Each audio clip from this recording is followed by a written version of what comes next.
Hey, what is up everyone? Welcome back to another Gunpla unboxing, and today I'm taking a look at this, which I guess technically isn't Gunpla anymore.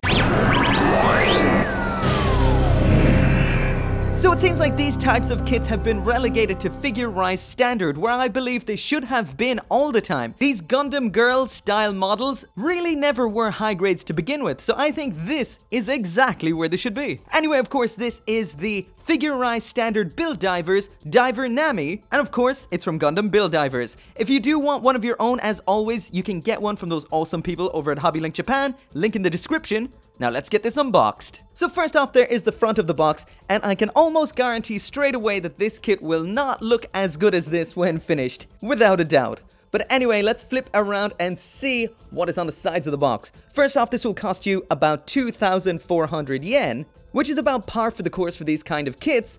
There is some info there on Diver Nami herself. I'll pop that up so you can read that at your own leisure.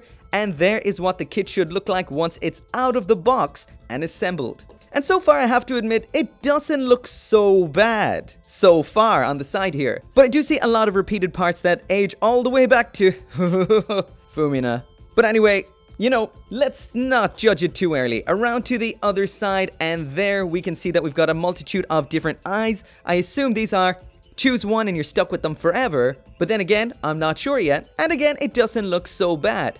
One thing I have to say I really do like about this character design is all of her weapons are related to model making. Gunpla making in particular, but model making, and that is quite cool. For example, they took the gym beam spray gun and made it into a paint spray gun, as in an airbrush. That is pretty cool, and it moves all the way around to her backpack. Her beam saber is a Gundam marker.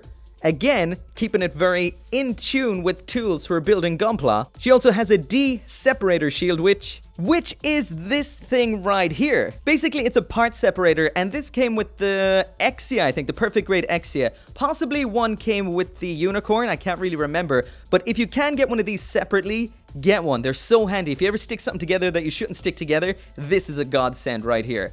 Anyway, keeping it in line with the tool-related weapons, so that's the spray gun, the marker, the separator. The last thing then is the nippers on a stick, the U-nipper javelin, and I have to say, these are brilliant ideas. The hands themselves there, those are the ones we've seen before for quite some time, and the last thing here is a bunch of other stuff you can buy from the high-grade Build Custom line. But anyway, let's bust this thing open and see what we've got. Of course, as always, bottom first. So here in the manual, we've got some more information on Diver Nami, Nanami Nanase herself, and lastly, here is some info on the Nadeshiko Athlon. Flipping around to the back, and we've got some information on the diver look, the P spray gun, the U nipper javelin, the D separator shield, and the G marker saber. Is there a reason these have letters? P-U-D-G? Pudgy? I don't know. Oh, C antenna visor. So I'm not sure why there's letters. It's also got an L compressor backpack.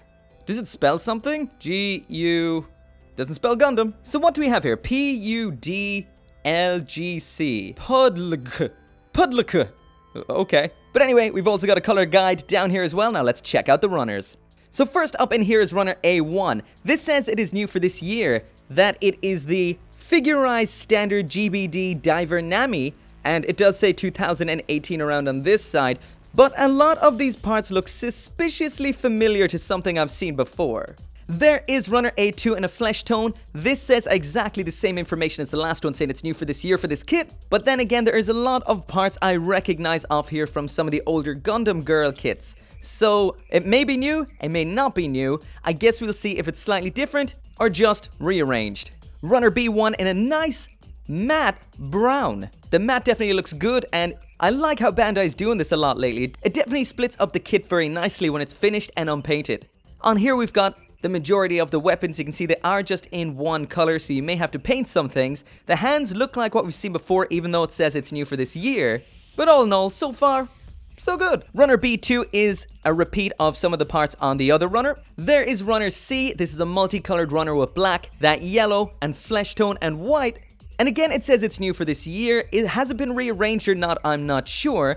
Some of these parts look incredibly familiar to another Federation-styled Gundam Girl we've seen before, that I won't mention. But the faces, anyway, definitely look somewhat better. Not quite as satanic and evil as what we've seen before. And even the winking eye is molded into it. It's not just a hole with a sticker to cover that up. So I am going to reserve judgment on this kit until it is finished. So far, it's looking different. As for how different, I'm not sure yet. Runner D then is all the red parts. This is in a kind of pinkish red. It says it's new for this year, and we have a bit for extending the base. The E parts mainly make up her hair. This brown isn't in a matte like the other browns we've seen, so this is keeping up the whole varied textures on the kit. That's cool. Cool so far. Runner E is an absolutely fantastic shade of teal. This looks great. This is Bulma hair right here from Dragon Ball. But I will mention that on the camera it looks a little bit on the blue side. That's because I have the color balanced, moved a little bit towards blue to counteract the yellowness of my desk here. So that is a full-on bright teal, not the blue that you might be seeing.